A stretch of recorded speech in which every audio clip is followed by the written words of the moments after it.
Good morning dear student. Hi dear student, NHPC electrical memory based analysis का electrical जो 23 जुलाई को paper हुआ था उसका हमने पार्ट फर्स्ट अपलोड कर दिया था, जिसमें मेमोरी बेस्ड कुछ क्वेश्चन अपडेट किए गए थे और सेकंड पार्ट लेकर के मैं अभी आया हूँ।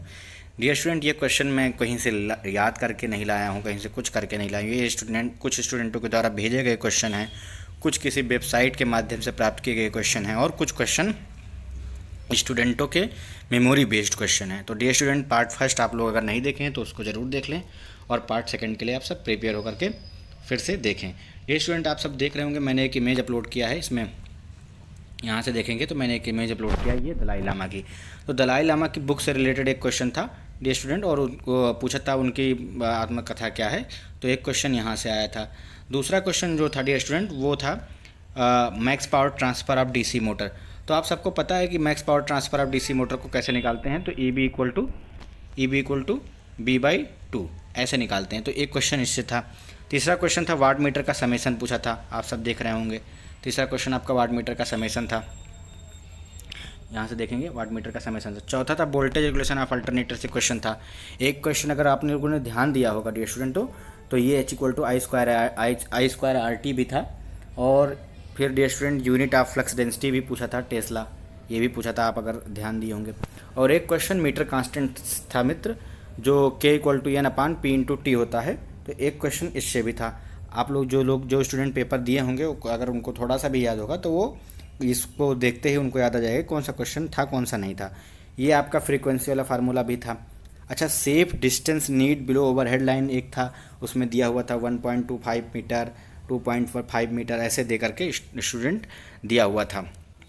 उसके बाद आगे बढ़ेंगे, हम देखेंगे conductor from sub station to consumer terminal. ये क्वेश्चन एग्ज़ाम का मोस्ट इंपॉर्टेंट बना हुआ है डियर स्टूडेंट। ये किसी ना किसी एग्जाम में पूछता ही पूछता है, इसमें नहीं पूछा तो उसमें नहीं पूछा, उसमें पूछेगा। तो ये क्वेश्चन आप लोग रट लें। तो इसमें आपका जो था सर्विस मेंस था, कंज्यूमर टर्मिनल तक जो आता है वो कौन सा आता है, सर्विस मेन था। ये क्वेश्चन बहुत इंपॉर्टेंट है और ये भी K=N/P/T। उसके बाद डियर स्टूडेंट हम आगे बढ़ेंगे। इसका पूछा था कैपेसिटर रन का स्टार्टिंग टार्क हाई क्यों होता है, ये भी क्वेश्चन पूछा था। उसके बाद जो है उसके बाद आप आगे बढ़ेंगे तो ये भी पूछा था ट्रांसफार्मर बाइंडिंग सर्कुलर क्यों होती है। फिर पूछा था डाइलेक्ट्रिक हीटिंग से क्वेश्चन था, ईडी करंट हीटिंग से क्वेश्चन था, number of terminals FET and BGT से क्वेश्चन था, which theorem are used in only linear, इससे भी क्वेश्चन था। अच्छा, HT केबल से भी क्वेश्चन था, E=12 से भी क्वेश्चन था। तो आप सब स्टूडेंट जिन्होंने पेपर दिया है और जिन्होंने थोड़ा भी सीरियस होकर क्वेश्चन पढ़ा है, वो इसको पढ़ते ही उनको याद आ जाएगा कि हाँ ये क्वेश्चन पेपर में आए हुए थे। आप ये क्वेश्चन HT केबल से पूछा हुआ था, रेंज पूछा था कि इसका रेंज कितना होगा। अगर जिन स्टूडेंटों को पेपर याद होगा वो देखेंगे, उसमें दिया हुआ था 1K, उसके बाद 1000 वोल्ट, 1K से 11K तक ऐसे दिया हुआ था। तो रेंज बताना था आपको। उसके बाद E=12Li² से क्वेश्चन था। इसका डे स्टूडेंट एक स्टूडेंट ने बताया था, मुझे याद है, उसने बताया था कि 0.48 करके आंसर आया था, क्योंकि उसका जो टोटल सम आया था Li की वैल्यू जो थी, Li² की जो वैल्यू आई थी वो 96 आई थी। तो 96 आई थी तो मैंने उसके हिसाब से निकाल लिया, 1/2 से 0.96 से डिवाइड करके निकाल लिया। आगे बढ़ेंगे डियर स्टूडेंट। इलेक्ट्रिकल एक्ट से एक क्वेश्चन था, 1956 करके ऑप्शन था, शायद वही वाला सही था। मेमोरी बेस्ड है स्टूडेंट, हम कंफर्म नहीं कह सकते, लेकिन एक क्वेश्चन इलेक्ट्रिकल एक्ट से आपका था। उसके बाद विंड टर्बाइन में कौन सा जनरेटर यूज करते हैं, ये भी 100% पूछा था। तो आप ये भी देख सकते हैं। ट्रांसपोजिशन भी पूछा था कि ट्रांसमिशन लाइन का ट्रांसपोजिशन क्यों करते हैं। डियर स्टूडेंट, अगर आपने ये देखा होगा तो ट्रांसपोजिशन से भी क्वेश्चन थे। उसके बाद आप आगे बढ़ेंगे तो क्लासिकल लैंग्वेज, ये क्वेश्चन पूछा था कि क्लासिकल लैंग्वेज कौन है। एक स्टूडेंट ने बड़े कॉन्फिडेंस से बताया कि मुझे याद है सर, पूछा था क्लासिकल लैंग्वेज कितनी है, तो उसमें उर्दू ऑप्शन था, जो कि हमारी क्लासिकल लैंग्वेज नहीं है। अच्छा, 2.5 दिन का झोपड़ा किसने बनवाया था, इसी क्वेश्चन भी था। इल्तुतमिश और कुतुबुद्दीन ऐबक था, ये भी पूछा था। अच्छा, CGI अपॉइंटेड कौन करता है, प्रधानमंत्री के द्वारा किया जाता है, राष्ट्रपति के द्वारा किया जाता है, ये क्वेश्चन था डियर स्टूडेंट। तो ये क्वेश्चन एक हमारे स्टूडेंट ने बताया कि ये क्वेश्चन था सर, लेकिन अगर हिंदी में आप कन्वर्ट करते तो इस क्वेश्चन में जो है अध्यक्ष लिखा हुआ था। अगर आप इंग्लिश में किए होंगे तो सही किए होंगे, लेकिन अगर आप हिंदी में किए होंगे तो अध्यक्ष लिखा हुआ था।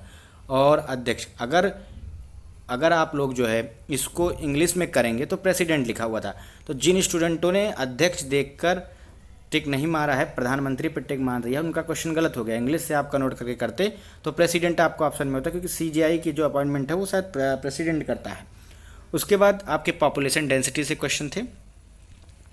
पॉपुलेशन डेंसिटी कितनी है, 382 वर्ग मीटर, ये सब था। उसके बाद माइक्रो फाइनेंस कंपनी का दर्जा, कौन सा स्टॉक एक्सचेंज जो है लिस्ट कंपनी लिस्टेड हुई थी पहले माइक्रो फाइनेंस कंपनी के दर्जे के तौर पे।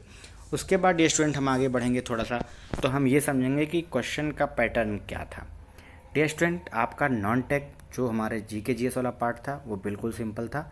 जिन स्टूडेंटों ने थोड़ा सा सीरियस होकर के क्वेश्चन किया होगा उन्होंने कम से कम 25 से 30, मिनिमम 25 से 30 अटैम्प्ट किए होंगे। 27 दोस्तों लड़कों ने अटैम्प्ट किए हैं क्वेश्चन इतने। उसके बाद रीजनिंग में भी 3 क्वेश्चन ऐसे थे जिन पर स्टूडेंटों ने बताया कि सर इस पे कमांड ठीक नहीं था, तो काफ़ी टफ क्वेश्चन हुआ। और बाकी आपका टेक्निकल में सारे थ्योरी बेस्ड थे, कोई भी आपका थ्योरम नहीं था, कोई भी वो नहीं था। हाँ, एक क्वेश्चन था थ्योरम से, सुपरपोजिशन थ्योरम से क्वेश्चन था कि कौन सा थ्योरम जो है लीनियर पे वर्क करता है, तो एक क्वेश्चन सुपरपोजिशन थ्योरम से था। ये एक स्टूडेंट ने बताया, और भी स्टूडेंटों ने कुछ क्वेश्चन भेजे हुए हैं। तो वीडियो काफ़ी लॉन्ग हो जाएगा, आप भी नहीं देखोगे, तो मैं सोचता हूँ कि वीडियो को काफ़ी शॉर्ट में ही अपलोड किया जाए धीरे धीरे करके, तो आप पार्ट वाइज वीडियो को देखते जाएँ। डियर स्टूडेंट, मेरे चैनल का उद्देश्य सिर्फ इलेक्ट्रिकल जेईई के लिए नहीं है, सोशल स्टेटस पे भी बहुत सारे वीडियो बनाने हैं। आप सब हमारी सहायता करें, और मैं जो भी कंटेंट दूंगा वो कंटेंट पेपर के लेवल पे होगा, पेपर के रिलेटेड जानकारी होगी या सोशल से कुछ जानकारी होगी। तो कृपया आप सब चैनल को सब्सक्राइब करना ना भूलें, लाइक करें और शेयर करें। जिन भी स्टूडेंटों ने एनएचपीसी का पेपर दिया है उनको भेजें और वो मिलाएं। अगर इसमें क्वेश्चन अप्रॉक्सीमेट सही जाते हैं तो आप सब लाइक भी करें और हमारी सहायता भी करें, ताकि हम और हिम्मत से क्वेश्चन को अपलोड कर सकें। उसके बाद ये स्टूडेंट, अगर कुछ क्वेश्चन आप देखेंगे तो कुछ क्वेश्चन जो है, ज़्यादातर क्वेश्चन जो है हीटिंग से भी थे, बिल्डिंग से भी थे, और आपके जो ये ड्राइंग वाला पार्ट इसके सिलेबस में दिया हुआ था, ड्राइंग की सिंबल पूछेगा, तो एक सिंगल सिंबल नहीं आया था। टैरिफ से क्वेश्चन नहीं था, कोई भी क्वेश्चन टैरिफ से नहीं था। तो ऐसे ऐसे पार्ट्स छूटते जा रहे हैं। हाँ, ये सब जो बेसिक क्वेश्चन थे ये सब थे, पेपर काफ़ी अच्छा आया था। जिन दोस्तों का सिलेक्शन होगा उनको बहुत बहुत शुभकामनाएं एवं बधाई, तथा मैं इसी के बाद अपनी बातों को समाप्त करता हूँ। और आप सभी से बहुत बहुत वो है, अगर आपको मेरा पीडीएफ चाहिए तो ये पीडीएफ आपको मेरे टेलीग्राम चैनल पे मिल जाएगा। डियर स्टूडेंट, आप सभी इसको अच्छे से देख लें और उसके बाद अगर नोट कर लें, आपकी आंसर की आएगी तो अप्रॉक्सीमेट क्वेश्चन आपको मिलते हुए दिखेंगे। Thank you dear student.